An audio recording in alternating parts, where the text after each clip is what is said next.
Hi friends, welcome to சரி முத்து channel. இன்னைக்கு நம்ம சேனல்ல என்ன பார்க்க போறோம்னா, ஒரு டிஃப்ரெண்டான ஸ்டைல்ல வந்துட்டு சிக்கன் பிரியாணி எப்படி செய்யறதுன்றதான் பார்க்க போறோம். ஸோ ஃபர்ஸ்ட் அதுக்கு வந்துட்டு நம்ம என்னென்ன வந்து ப்ரிப்பேர் பண்ணி வச்சிருக்கன்றதை பார்க்கலாம் வாங்க. சிக்கன் வந்து நான் வந்துட்டு ஒரு 1/4 கிலோ வந்துட்டு வாஷ் பண்ணி எடுத்து வச்சிருக்கேங்க. நெக்ஸ்ட் என்னென்ன இருக்குன்னு தெரியுமா? இங்க பாருங்க, ஒரு பேஸ்ட் எடுத்து வச்சிருக்கேன். இதுல என்னென்ன போட்டிருக்கேன் அப்படின்னா, பாதாம் முந்திரி ரொம்ப ஹெல்த்தியானது. ஸோ அதை போட்டிருக்கேன். அது கூட வந்து கொஞ்சம் கொத்தமல்லி, கொஞ்சம் புதினா ஆட் பண்ணி நல்லா பேஸ்ட் மாதிரி வந்து அரைச்சி வச்சிருக்கோம்.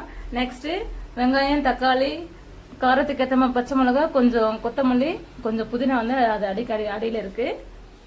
அதுக்கப்புறம் இஞ்சி பூண்டு பேஸ்ட்டுங்க அரைச்சி வச்சிருக்கேன். ஸோ அதுக்கு தேவையான நம்ம வந்து இந்த பிரியாணி இலை, பட்டை, லவங்கம், கசகசா இது எல்லாமே தேவைக்கேற்ற மாதிரி நம்ம வந்துட்டு எடுத்துக்கலாங்க. இப்போ எப்படி செய்யறதுன்றத பார்க்கலாம் வாங்க. கடாயில் எண்ணெய் வச்சிருக்கோம். இப்போ எண்ணெய் காய்ஞ்சதுக்கு அப்புறம் என்னென்ன ஆட் பண்றத வீடியோவில் பாருங்க. இது கசகசா, பட்டை போட்டிருக்கோம். நெக்ஸ்ட் கிராம்பு, பிரியாணி இலை, ஏலக்காய் எல்லாமே போட்டாச்சு. ஸோ எல்லாமே பொரிஞ்சிட்டு இருக்கு. இது பச்சை மிளகாய் நறுக்கி நல்லா நீல வாக்கில் நறுக்கி வெங்காயம் கொஞ்சம் ஆட் பண்ணிக்கணும். எல்லாமே நீங்கள் எந்த அளவுக்கு குவான்டிட்டி செய்கிறீங்களோ ஸோ அதுக்கேற்ற மாதிரி வந்துட்டு வெங்காயம், தக்காளி ஆட் பண்ணிக்கலாம். ஸோ எல்லாமே ஆட் பண்ணியாச்சு. ஸோ எல்லாமே ஆட் பண்ணியாச்சு. இப்போ வந்துட்டு அடுப்பு ஃப்ளேம் வந்துட்டு கொஞ்சம் அதிகமாக வச்சு நல்லா வதக்கிக்கலாம். ஸோ நீங்கள் எந்த அளவுக்கு வந்துட்டு பிரியாணி செய்யப்படுறோங்க அந்த அளவுக்கு வந்துட்டு இந்த மசாலா, வெங்காயம், தக்காளி, பச்சை மிளகாய் இதனோட குவான்டிட்டி வந்துட்டு நீங்கள் அதிகப்படுத்திக்கலாம். நான் வந்து கொஞ்சமாக தான் செய்ய போகிறேன். அதனால் எல்லாமே கொஞ்சம் கொஞ்சம் ஆட் பண்ணியிருக்கேன். ஸோ இது எல்லாமே வதங்கும் போதே வந்து கொஞ்சம் மஞ்சத்தூள், உப்பு ஆட் பண்ணிக்கலாம். இது ஆட் பண்ணும்போது வந்துட்டு அந்த கிரேவி வந்து கொஞ்சம் சீக்கிரமாக வதங்கும். அந்த டேஸ்ட்டும் கூட கொஞ்சம் நல்லாயிருக்கும். ஸோ மஞ்சத்தூள், உப்பு ஆட் பண்ணி வச்சுங்க. இப்போ ஒரு டைம் கிளறி விட்டு நல்லா வதக்கிக்கலாம்.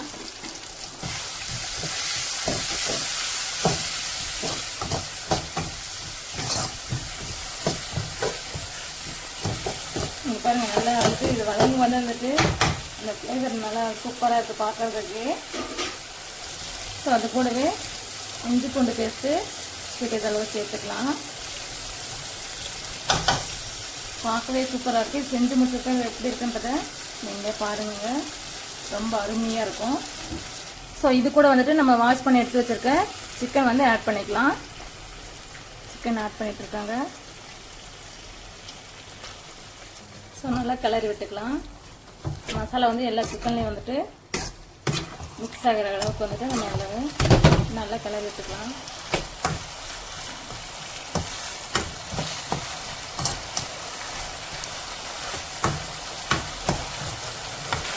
ஸோ சிக்கன் வந்து இந்த கிரேவியோட சேர்ந்து நல்லா மிக்ஸ் ஆகிட்டு வர நேரத்தில் நம்ம ஆல்ரெடி அரைச்சி வச்சுருந்த பேஸ்ட்டு, புதினா, கொத்தமல்லி, பாதாம், முந்திரி இது எல்லாத்தையும் மிக்ஸ் பண்ணி பேஸ்ட் அரைச்சி வச்சுருக்க அந்த பேஸ்ட்டு கொஞ்சம் ஆட் பண்ணிக்கலாங்க. ஸோ இப்போ ஆட் பண்ணிவிட்டு நல்லா வந்து ஹை ஃப்ளேமில் வச்சு நல்லா கிளறி விட்டுக்கலாம். அந்த பேஸ்ட் வந்து சிக்கனோட அந்த மற்ற மசாலாவோட மிக்ஸ் ஆகிற அளவுக்கு நல்லா கிளறி விட்டுக்கலாம்.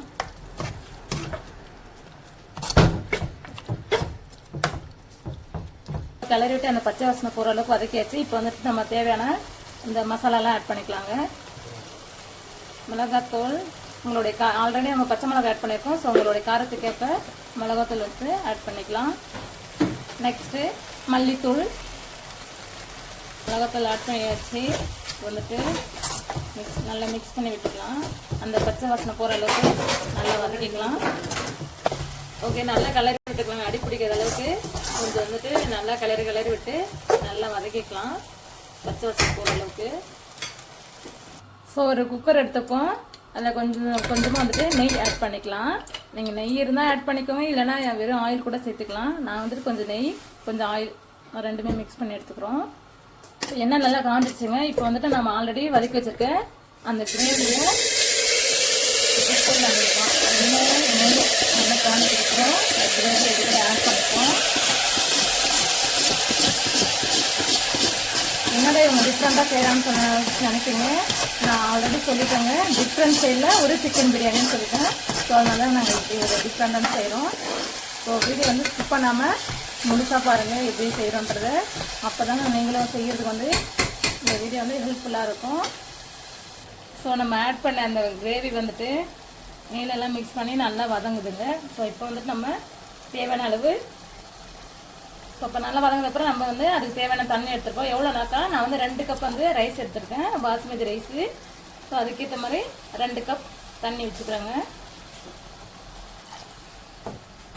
இப்போ வந்துட்டு தண்ணியெல்லாம் நல்லா கொதிக்குதுங்க. ஸோ இந்த மாதிரி டைமில் வந்துட்டு நம்ம வாஷ் பண்ணி எடுத்து வச்சுருக்கேன் பாஸ்மதி ரைஸ் வந்துட்டு ஆட் பண்ணிக்கலாங்க.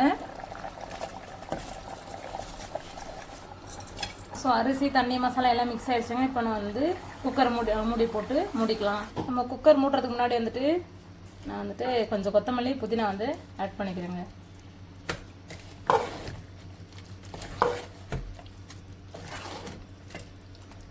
அவ்வளோதாங்க, குக்கரை மூடிடுவோங்க.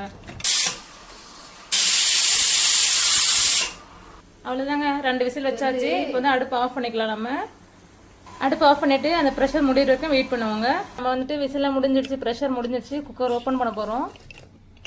பார்த்துடலாம். பிரியாணி டிஃப்ரெண்ட் வெரைட்டி சூப்பருங்க. பிரியாணி வந்து சூப்பராக நல்லா வந்துட்டு ரைஸ் எல்லாம் வந்திருக்கு. தண்ணியெல்லாம் கரெக்டாக வச்சுருக்கேன். ஸோ எப்படி இருக்குன்னு சொல்லிட்டு இப்போ கிளறிட்டு டேஸ்ட் பண்ணி பார்த்துடலாம். நம்ம வந்துட்டு சாப்பாடு வந்து குக்கரில் அப்படியே வந்துட்டு நம்ம கிளறி போட்டிருந்தா சாப்பாடு வந்து லைட்டாக குழஞ்ச மாதிரி ஆகிடும். ஸோ அதனால் வேறு பாத்திரத்தை ட்ரான்ஸ்ஃபர் பண்ணிக்கலாம்.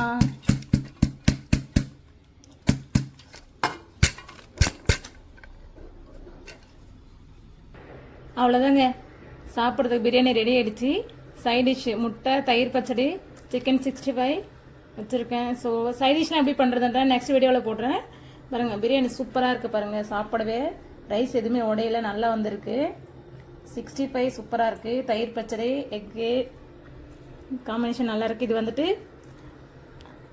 பாருங்கள், நம்ம பிரியாணி வந்துட்டு ஆம்பூர் பிரியாணி, செட்டிநாடு பிரியாணி, இன்னும் வேறு என்னெல்லாம் பிரியாணி இருக்கோ ஸோ அது எல்லா வெரைட்டியுமே வந்துட்டு தூக்க வச்சுடுங்க. அந்த அளவுக்கு வந்துட்டு நம்ம பிரியாணியோடைய டேஸ்ட்டு வேறு லெவலில் இருக்குது. ஸோ இதுக்கு பேர் என்ன அப்படின்னு கேட்குறீங்களா? அதுதாங்க ஜில்சில் சிங்கப்பூர் பிரியாணி. ஸோ இந்த மாதிரி வந்துட்டு நீங்களும் வந்துட்டு உங்கள் வீட்டில் செஞ்சு சாப்பிட்டு பார்த்துட்டு எப்படி இருக்குன்றதை கண்டிப்பாக வந்துட்டு கமெண்ட்ஸில் போடுங்க. மறக்காமல் நம்மளோட சேனலை லைக் பண்ணுங்கள், ஷேர் பண்ணுங்கள், ப்ளஸ் முக்கியமான ஒன்று சப்ஸ்கிரைப் பண்ணுங்கள். ஓகே, என்றும் அன்புடன் உங்கள் சரிமுத்து. பாய்.